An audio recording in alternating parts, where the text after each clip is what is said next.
State Question 744 has pitted education advocates against each other, flooded the airwaves with commercials, and already cost millions. Ashley Sims went behind the headlines and rhetoric to find out what 744 could really mean for our state. WXYNZ. A swing and a song. He's so silly. A giggle and a game.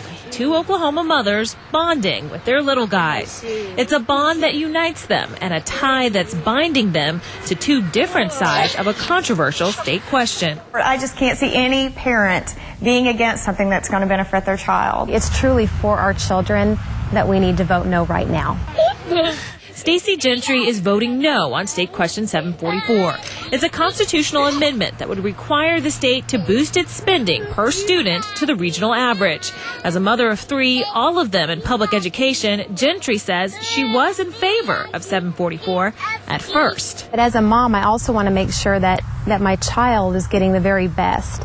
And so when I heard that there was opposition to something that would benefit, it raised my awareness. Governor Brad Henry, both of the candidates to replace him, Tulsa's former mayor, and both leaders of Oklahoma's largest universities have all lined up against 744, all while admitting education needs adequate funding.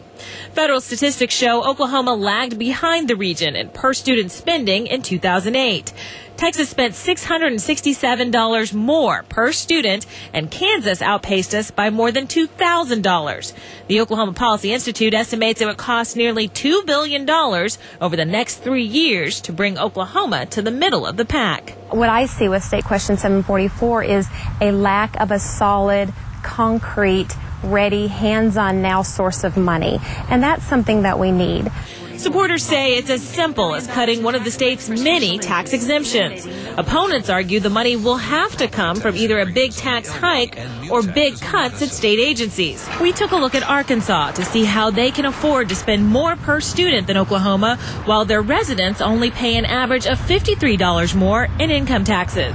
Arkansas citizens pay a little more in taxes, but they also organize their budget differently. For every tax dollar, they spend 48 cents on K through 12 education.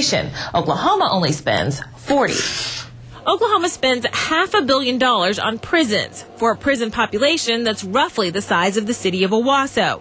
Arkansas spends about half that amount and has 40% fewer prisoners.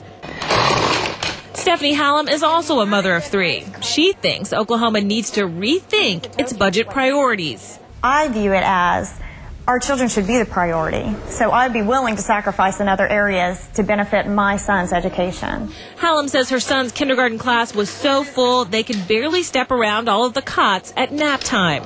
Her family recently moved back home from Texas, and she's concerned Oklahoma schools don't measure up. We moved here from Texas, and I absolutely feel that we took a little step back. I love the people here. I absolutely just enjoy Oklahoma, but I do feel our schools are behind. But does spending more mean Oklahoma children will learn more?